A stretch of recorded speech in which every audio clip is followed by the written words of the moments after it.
Welcome to the Bros of Gardening. I'm Mike Westphal, your host with my co-host, Daniel Van Dyke. Of course, as always, how you doing today? I'm good, buddy. How are you doing? Doing good. So we've also got Alex, of course, our producer here to help guide us and keep us in line during this conversation. Today, we're going to be talking about troubleshooting in the garden. So it's going to be kind of a cool conversation to kind of talk about, how to deal with issues, or what you might see in the garden and how to prevent some of them maybe. So, Right. Alex, I'll kind of give it over to you to kind of get us started. All right. So how does someone deal with an unexpected late frost? Yeah, I mean, frosts are tough, and everybody's got a different area and a different scenario that they're going to be in. So what you got, Daniel? Yeah, I mean, I think the big thing is what you've got to figure out is, like you said, everybody's got a different environment. And so frosts are the right climate for a frost is what you're really going to have to take a look out for. So if you can see a frost coming, you can take some steps to prevent it. But a lot of time it's just, kind of trying to be conscientious. Again, we talk about the timing of the year and different things to do when it's colder. And so that's why you don't see a lot of your 6-inch annuals and stuff like that out too early because of those frost dates. Right. So the first recommendation would be pay attention to the frost date. I mean, it is a frost date for a reason. But if you do see the frost coming, I've always said you can use mulch. You can try to protect your plant material. They do make different like frost cloths, and really what you're just trying to do is kind of insulate and protect that material. Right. Again, I think the conditions for frost, we got to have. It's got to be clear. You can probably speak to it better than I can, but it's clear skies. Clear skies, no wind, and 40 degrees or below. So that's kind of what you're looking out for. And you're right. I mean, the frost dates, you can do a Google search. In our neck of the woods, here in the Hampton Roads area and the, Virginia Beach area, it's an easy 2 dates to remember. There's 2 different frost times that you got to be prepared for. So there's one in spring, where your last frost could be, and then there's one in the fall where your first frost could be. Right. So here in our area, it's easy days. It's April 15th, which of course is tax day, and November 15th, which is roughly about, election time frame. So those are 2 easy dates for us to remember. But what I'll always tell people is look at your 10-day forecast when you're getting close to those frost dates and kind of see, what kind of state you're going to be in. And you're right, that you've got to have all 3 of those things line up. It's got to be 40 degrees or lower. Then it's got to be no wind, and then it's got to be clear skies. So if it's slightly cloudy, you won't have a frost. If you got a little, 5 to 10 mile per hour wind, no frost. Yeah. So and basically what a frost is the small water molecules in the air freeze, and because they freeze, they fall down to the lower portion of the ground and land on plants, and then that can harm tender plant material. And so it's really kind of planning for that and being a little bit careful. You're right. You won't see certain plants in, I'd say locally owned or independent garden centers. You typically won't see plants that we don't feel comfortable with you planting at that point. A lot of times we'll put out frost date signs so people know kind of roughly that time frame. And we just want, customers and shoppers to be prepared for what we can't control. Right. which is a frost. Well, and I think the other part of it too is, yes, frost, obviously, and this time of year we can have, I think we were having 70-degree weather and stuff like that, and so, but at the same time, we can get that frost date that comes along. And like you said, it's the tender material. So if you get kind of a quick warm up in the spring, some of your evergreen shrubs and things like that may push some new growth. But then if we get a cold snap and we get some of those frosts, what's going to happen? Well, it's going to burn. Right. But that doesn't mean that the plant is going to die. A lot of times it might just mean pruning it off. Then once that warm weather comes back, you'll hit another flush. So while it can be frustrating, you see all this beautiful new growth, it might burn a little bit. But the frost isn't going to be detrimental to most things. And that's why, like you said, we don't put things out that are going to die when they get that frost burn. Right. So that way we kind of wait for those things. And so while the frost can be frustrating, at the same time, if it burns a little bit of the tender material, stuff with new growth, don't panic. Your whole entire shrub's not going to die. Your plant's not going to die. It's just going to, maybe a little bit of pruning, maybe cut it back a little bit if you don't like the look of it, and then kind of let it flush back out once it warms back up for the spring. Yeah, I mean, your last frost date, so in the spring season typically, is the one that you're going to want to pay the most attention to, because that kind of says, okay, we're past this date. Now I can go and do a bunch of things. I can go and plant, I can start thinking about my vegetable garden. I can start planting some of those tender annuals. The first frost in the fall isn't as important. It's typically how long are my annuals going to make It's it. the opposite, yeah. So it's not as important, but it's still good to know those dates because it does kind of, especially in like vegetable gardening, I think people always are concerned about their frost dates. It really helps with like when you're seeding and different types of things when it comes to that. So I think a couple things that you can do to be preventative is, you mentioned quickly, covering. So covering can be done. There is a specific product. It's a frost cloth that you can buy. Most garden centers probably carry a small portion of it. You can order probably large rolls of it if you need to online. But basically what it is a very light material that protects your plants from the frost because it covers them and the frost falls on the blanket and therefore it doesn't get onto the plants. So there's ways of doing that. If you've got greenhouses, some people have small greenhouses they can protect some of their plants in. And so that's helpful. And I think mulch is probably one of my favorites.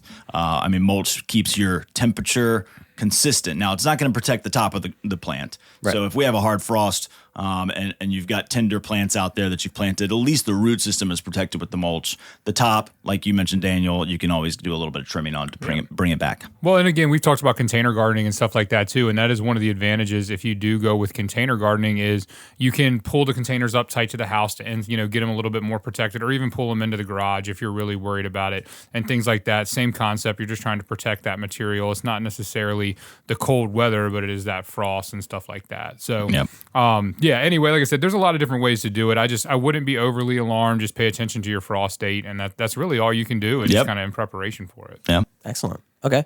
Let's see. What is the best way to manage overly wet soil and drainage issues?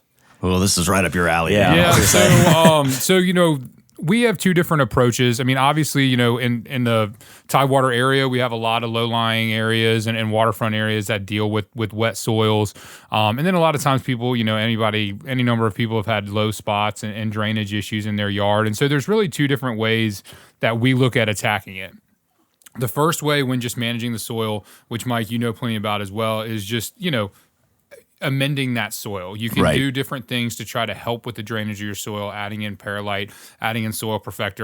For really, really, really wet soils, we've even planted with rock in the bottom of the hole to lift those roots up out of the soil. So there's kind of a little reservoir basin that the water, so it's not just constantly sitting in. So there's different things that you can do to try to combat wet soils. For sure. I would say the biggest one, adding in a lot of that organic matter, and then again, perlite, vermiculite, all those types of things. Yep. Obviously, it's kind of the same concept of the benefits of sandy soil. You're kind of trying to recreate a lot of those benefits. But as for actual drainage issues, and I'll try not to go on for too long, but it's okay. So the number one issue that we find with drainage is a lot of times, if you have your yard, you have your lot, and you put a big house in the middle of it, or a house, and essentially all the rain that falls on that house is going to either spill over if you have a gutter system through the downspouts, or it's going to come right off the roof line. And so what you're doing is you're putting anywhere from 1,000, 2,000 square feet of water and throwing it all in one spot. Yep. And so you're creating a wet spot, essentially. Yep.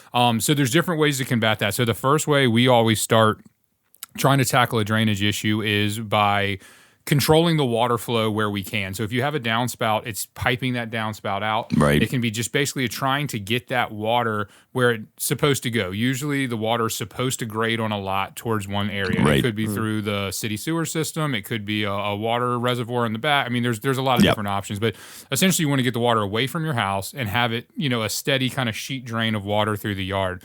And so again, there's different ways to do that. The number one, I always suggest starting with the downspout. Start with the water collection off the house, because a lot of times that is a big issue. And then from there, you can, go through, if you have a low spot in the yard, you can just start to try to play with it with getting some topsoil in there. A lot of times you put some topsoil in one spot, the water moves to the next spot. So it's kind of like a trial and error. Don't get frustrated with it. And eventually, you can kind of not regrade your entire yard, but you kind of start to pick and choose your low spots. If you have a really low spot and there's no way to get the water out of there, one of my favorite things to do is embrace it and do a rain garden. Love it. A rain garden is a really good way to deal with it. you got to be selective, and you can prep it different ways. But we've had plenty of places where they have a low-lying area. There's nowhere to take the water, so we embrace that. We push all the water towards that area, and then you create a rain garden. So you have a beautiful garden that is good for, you can put different things pretty in self-sustaining. there. Yeah, self-sustaining. And so a rain garden is a way that we will embrace those kind of wet areas when you have a really, really wet spot and there's nowhere to take that water. And then another thing, getting a little bit more of a landscape design side of things, is like dry riverbeds. That's one of my favorite things to do. I'll put a dry riverbed even in when you don't need a dry riverbed, just because aesthetically it looks cool. Yeah, you've heard me talk about rock and stuff like that, and so I'm a big proponent of rock and mixing in different textures. So if you kind of have this meandering dry riverbed running through your landscape, you can run it off the downspouts, you can run it down property lines, you can do different things with it, and it's just a really cool aesthetic choice. But it can also be extremely functional. I mean, that's how we started using them. Was customers didn't want to put black pipe running through their yard. They just wanted to have a natural way. And so you can kind of grade everything towards this kind of, if you picture a canal, but it's not that exaggerated, but you kind of just funnel everything towards this stream bed of sorts. But again, I call it a dry riverbed because 9 times out of 10, there is no water in it. But when you do get that hard rain, that water can funnel into that. It runs through the rock, so you don't have standing water. You don't have to worry about bugs and mosquitoes. And that water kind of just sheet drains through there. And again, it just gives you, what you're trying to do is create an area to push that water towards. So as far as dealing with drainage issues, that's kind of my drainage 101, is control the water where you can, and then step back and see what you got. So step 1 would be controlling your downspouts or having your low-lying areas and trying to deal with those independently of some of the other stuff. Yeah, I think Daniel just answered, pretty much that whole question. The only thing that I would add in there is what he said about amendments. The soil's really, really wet and you're planting in that specific spot, adding a lot more perlite, I think, is probably my number one recommendation. You can also plant things high. That would be the only other thing that I think I could add is, there are plants that have taught us that some of them like to be planted high. So like, for example, Daphne, rhododendrons. Rhododendrons grow in the mountains. So you think of a mountain, it gets its water when it comes down the mountain and then it goes away. So it likes to get the water and then it likes it to go away. So you can kind of plant plants on their own little mountain, which means you could plant the root ball like half in, half out. And you don't want to keep that half that's out exposed. So you just take a little bit of excess soil and just grade it up to the side so it sits up on this own little hill. And that will actually help in wet areas because typically those top roots are the ones that are going to want to dry out the fastest. Gotcha. So if you've got really, really wet soil, picking plants that I think work in wet soil is a great option, but you could also try planting a little high. So that'd be the only thing I think I'd add. Gotcha. And I think that's a great point, just to piggyback off of that. Sorry, Alex. But just, even just with things, obviously there are certain plants like Mike mentioned that really prefer to be planted high, but just a rule of thumb in general is plant a little high, because a lot of times if you dig the hole, you have that loose soil, it can settle a little bit. So if you aim for level to even a little low, and then in that soil settles some, and you end up with a depression around the root ball, nothing wants to be truly like underwater like that. Some things can take it, some things won't mind it. But if a general rule of thumb is, I always try to tell, when we're training people on the crew and things like that, for best planting practices, we always aim for about at least a half an inch to an inch out of the ground for that root ball. And then like Mike was saying, you just bring that soil level up to the edges of the root ball so they don't dry out. You don't want to pack any soil on top of the roots. You just want to bring it up right to the edge of that existing root ball. But this is just a good thing to remember in general, whether you are planting in a wet area or just planting in a normal area, just kind of get in the habit of planting a little high, or if you're in a wet area, give me exaggerating that up a little bit and planting it even higher. But it's a good point. Just to piggyback off of that. I did want to touch back real quick on some landscaping. So if somebody wanted to pipe the downspouts out, how would they go about doing that? Yeah, so it's a pretty easy concept. Again, I think the hardest part is usually what that consists of is if you have downspouts, if you have a gutter system and you have a downspout, you might have 2 or 3 on the corners of the house where all that water is going to daylight, and that's where the output of the gutter system is going to be. So if you you can just get some, what we recommend using is just a 4-inch corrugated pipe. You basically find a good place to daylight that water. And what I mean by daylight is that's basically just to dump the water. And so that might be when you get to the crest of your backyard where it starts to slope downhill. And once that, the best thing for drainage is gravity. So what you're trying to find is where gravity is going to take over and naturally take that water away for you. But you want to get it away from the house too. You don't want the water sitting right up against the foundation. So what we recommend is you find the hardest part is probably trying to find where you want to take the water to. Right. Yeah. But once you find that out, essentially you just dig about an 8-inch deep trench. You don't want to dig it really deep in the ground. You want it to be just an inch or two below that soil level. You're going to hook up your corrugated pipe.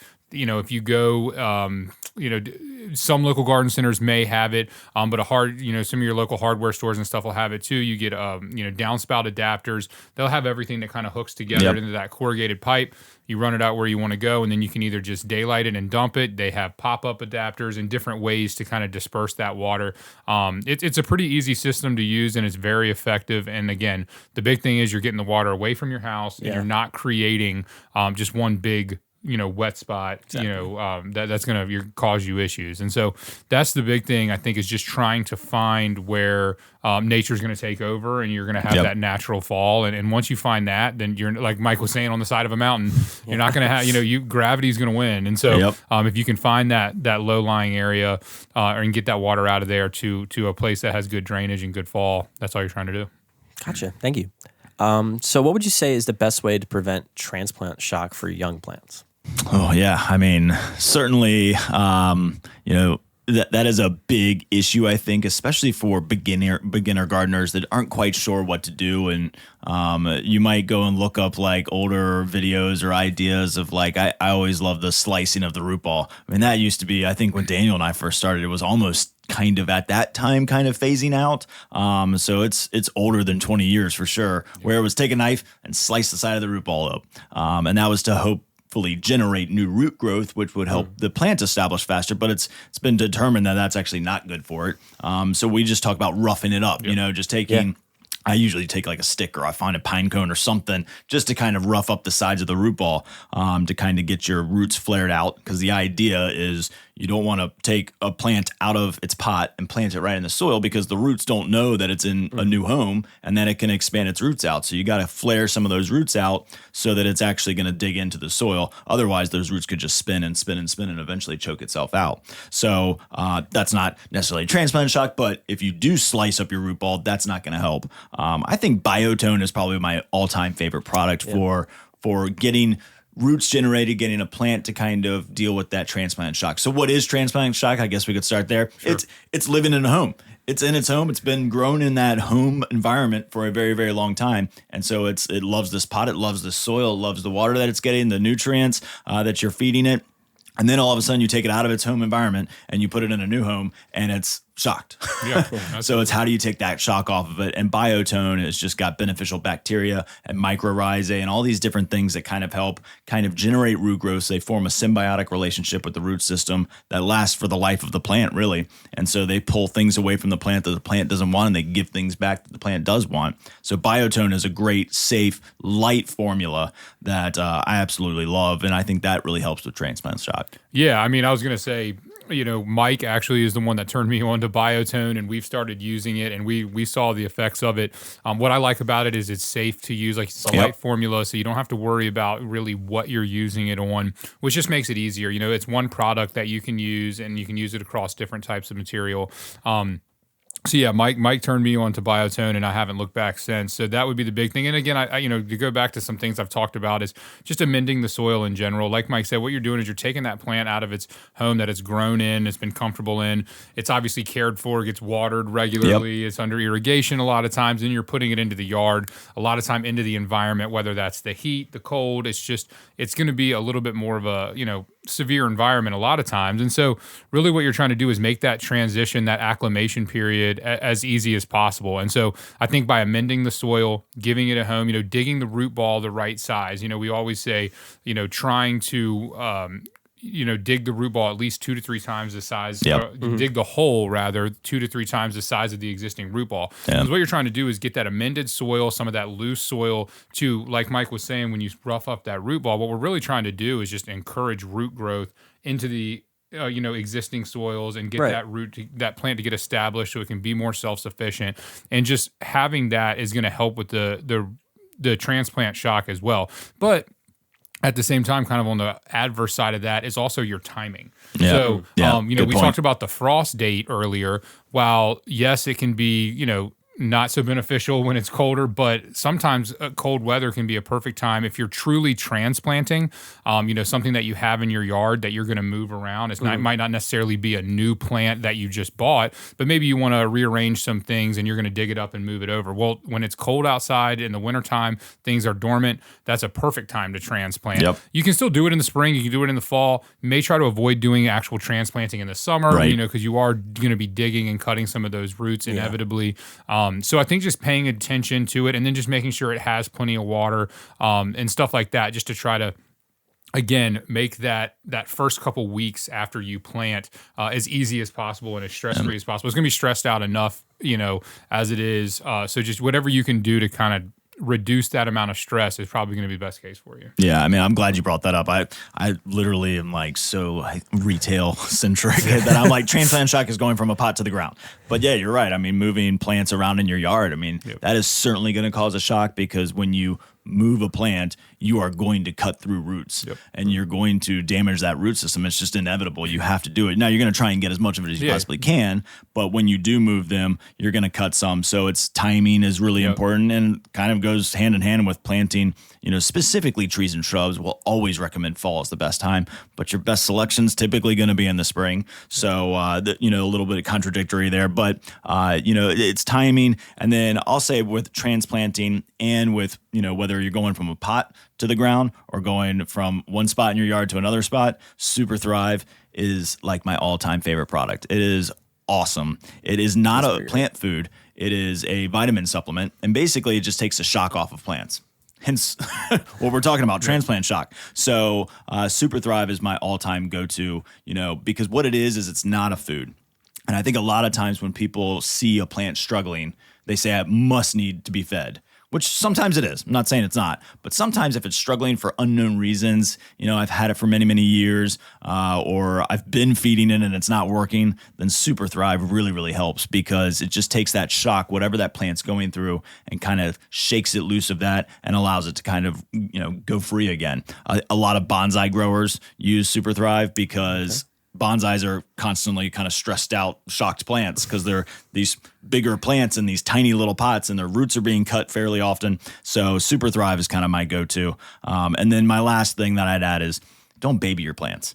We're not going to get super deep into watering regimens, but when you water a plant in the ground, once you've planted it, if you're watering it every single morning, like maybe you think you're supposed to, then that root system is going to expect to get it every single morning. And then all of it's not going to grow out and start looking for water. Yeah, exactly. So then all of a sudden you're like, you know what? I've been watering this thing for 3 weeks. I'm done. And then the plant's like, what happened? I didn't go searching for water so that's what you want to do, is push your plants a little bit to search for water. They're grown to survive. They're survivors. Plants have been around longer than we have. So they're definitely survivors. So, push them to kind of search for water. And that way they'll dig in and dig a little bit deeper, and you'll be better off for it. That's a great point. Yeah.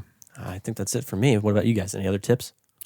No, I think, again, just going back to transplanting a little bit, when I think of transplant shock in the actual landscape arena, I'm thinking of, Mike alluded to it, you're going to inevitably cut those roots, but you do want to try to cut and get as big a root ball as possible. So any tips as far as transplanting and moving stuff, get as big a root ball as you can handle. And then like Mike said, Super Thrive, that's another one that Mike turned me on to that I wasn't familiar with. We were having some issues with different things, and I came to Mike and he said, Super Thrive, Biotone, and like I said, now it's standard practice for us, especially when we're doing transplants.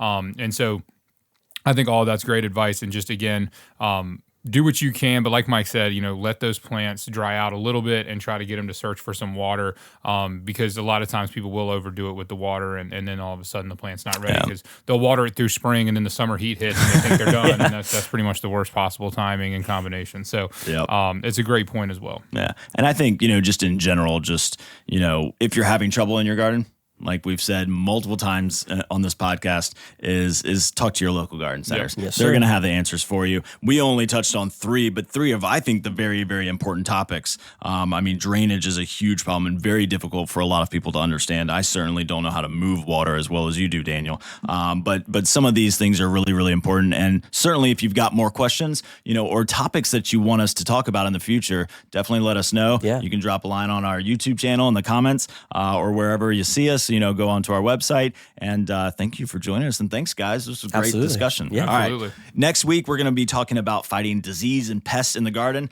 And we'll get into that topic next week. So we'll see you then.